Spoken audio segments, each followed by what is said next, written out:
Congress BRS మధ్య సవాళ్ల పర్వం కొనసాగుతోంది. అసెంబ్లీ ఎదురుగా ఉన్న అమరవీరుల స్తూపం వద్దకు మాజీ మంత్రి హరీష్ రావు చేరుకున్నారు. సీఎం రేవంత్ రెడ్డి విసిరిన సవాల్ను స్వీకరించారు. హరీష్ రావు మాట్లాడుతున్నారు. ఆ లేఖతో గన్ పార్క్ కి చేరుకున్నారు. లైవ్ చూద్దాం. ఈ రాష్ట్ర ప్రజల్ని మళ్ళీ ఒకసారి మోసపుచ్చాలని ప్రయత్నం చేస్తా ఉన్నారు. అందుకే ఈ రోజు నేను ముఖ్యమంత్రి గారికి ఒకటే అడుగుతా ఉన్నాను. నిజంగా మీరు ప్రజలకు ఇచ్చిన హామీలు అమలు చేసేది నిజమైతే గన్ పార్క్ దగ్గరికి రండి. ఈ గన్ పార్క్ దగ్గర అమరుల సాక్షిగా ప్రమాణం చేద్దాం. మేధావుల చేతుల్లో లేదా ఇక్కడ ఉన్న జర్నలిస్టుల చేతుల్లో మీ రాజీనామా నా రాజీనామా కూడా పెడదాం.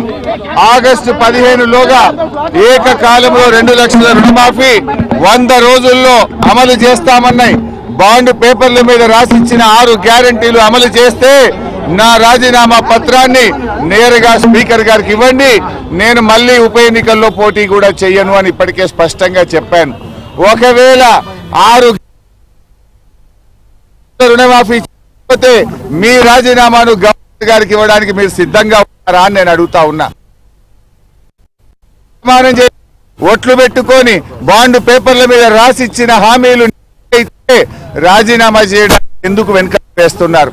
మీరు రాజీనామాకు ముందుకు రావడం లేదంటే ఈ రాష్ట్రం లెక్క.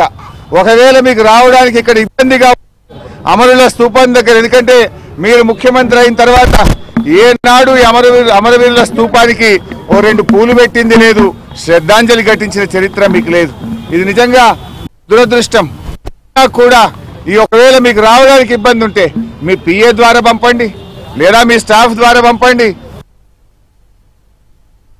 ఆశల్లా మా ప్రయత్నం వల్ల ఈ రాష్ట్రంలో ప్రధాన ప్రతిపక్షంగా ప్రజలకు ఇచ్చిన హామీలు అమలు చేయించడమే మా కర్తవ్యం. మాకు ఇక్కడ రాజకీయాల కంటే కూడా పేద ప్రజల ప్రయోజనాలు ముఖ్యం. అవ్వ తాతలకు 4,000 రూపాయల పెన్షన్ రావాలి, రైతులకు 15,000 రైతు బంధు రావాలి, రైతులకు 2 లక్షల రుణమాఫీ జరగాలి, వడ్లకు మక్కలకు 500 బోనస్ రావాలి, రాష్ట్రంలోని మహిళలకు 2,500 రూపాయలు రావాలి. ఇవేమి మేము కొత్తగా అడుగుతున్నాయి కావు, ఇవేమి మా గొంతమ్మ కోరికలు కావు. ఎన్నికల ముందు మీరు కాళ్ళల్లో చేతులల్లో మొక్కి మీరు బాండ్ పేపర్ల మీద రాసిచ్చిన మాటలు.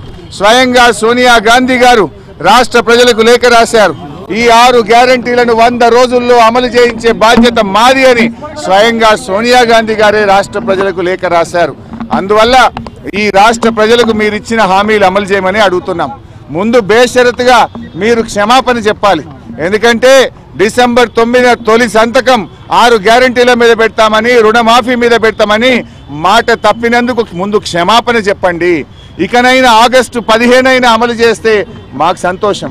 నా ఒక్కడికి ఎమ్మెల్యే పదవి కంటే ఈ రాష్ట్రంలో లక్షలాది మంది ప్రజలకు 4,000 ఆసరా పెన్షను, 4,000 నిరుద్యోగ భృతో, 2,500 రూపాయలు మహిళలకు, 2 లక్షల రుణమాఫీ జరిగితే నేను సంతోషపడతాను. 5 ఏళ్ళు నాకు పదవిలో లేకపోయినా కూడా రాష్ట్ర ప్రజలకు మేలు జరిగితే నాకు అంతకంటే ఆనందం ఇంకోటి ఉండదు. అందువల్ల నేను రాజకీయాలకు అతీతంగా స్వచ్ఛందంగా ముందుకొచ్చాను. నేను స్పీకర్ ఫార్మెట్లో కూడా నా లెటర్ ఇవ్వడానికి నేను సిద్ధంగా ఉన్నా. ఇవాళ నీ డిమాండ్లను ఇవాళ ఇక్కడ ఉండే జర్నలిస్టుల చేతిలోనే నా రాజీనామా పత్రాన్ని పెట్టి వెళ్తా ఉన్నా. స్పీకర్ ఫార్మెట్లో రాజీనామా ఆమోదించుకొని పదవికి దూరంగా ఉండడానికి నేను సిద్ధం. కానీ నువ్వు మరి ప్రజలకు ఇచ్చిన మాట నిలబెట్టుకోవాలని కోరుతా ఉన్నా. 6 గ్యారంటీలు 100 రోజుల్లో అమలు చేస్తామని బాండ్ పేపర్ల మీద రాశారు. చట్టబద్ధత తెస్తామని చెప్పారు. మొదటి రోజే సంతకం పెడతామన్నారు. ఇది సోనియా గాంధీ తల్లిగా ఇచ్చే మాట అని చెప్పి రాష్ట్ర ప్రజలకు మీరు హామీ ఇచ్చారు. ఆ హామీలు అమలు చేయాలని మరొక్కసారి నేను కోరుతా ఉన్నా. మీరు రావడం రాకపోవడం మీ విజ్ఞత. ఒకవేళ మీరు రాకపోతే ఇక్కడ అమరవీరుల స్తూపం దగ్గరికి వస్తే పూలు పెట్టాలని మీకేదైనా బేసిజాలు ఉంటే కనీసం మీ స్టాఫ్ ద్వారానైనా మీ రిజిగ్నేషన్ లెటర్ పెట్టండి. నేను ఇక్కడ ఉండే జర్నలిస్టులకే నా రాజీనామా లేఖ ఇచ్చిపోతున్నా. మా జర్నలిస్టులే తెలంగాణ ఉద్యమకారులు. తెలంగాణ ఉద్యమంలో మా జర్నలిస్టులు మేధావులు అద్భుతంగా పోరాడారు. వాళ్ళ చేతిలోనే నా రాజీనామా లెటర్ పెడుతున్నా. నువ్వు అమలు చేస్తే వాళ్ళు నేరుగా నా లెటర్ను స్పీకర్ గారికి ఇవ్వచ్చు. ఒకవేళ మీరు కూడా పెడితే అది మీ పెద్దరికాన్ని నిలబెట్టది. ఒకవేళ మీరు రాజీనామా లెటర్ ఇవ్వకపోతే అది మీరు మరొక్కసారి దేవుళ్ళ పేరు మీద ఈ రాష్ట్ర ప్రజల్ని మోసం చేస్తారని భావించాల్సి ఉంటుంది.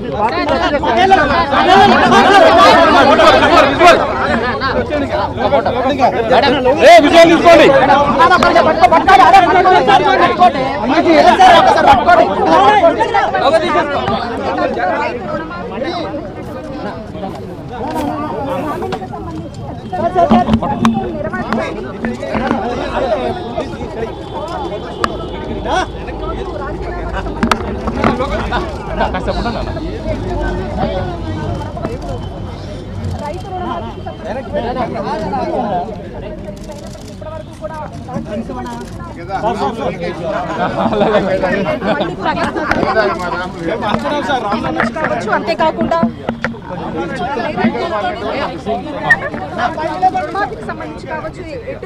వాటికి సంబంధించి ఏది కూడా సవాలుగా తీసుకున్నటువంటి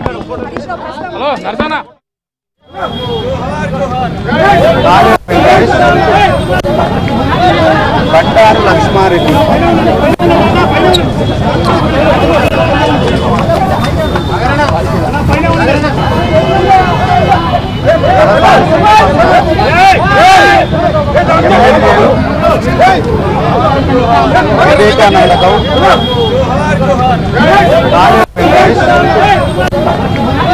బండారు లక్ష్మారెడ్డి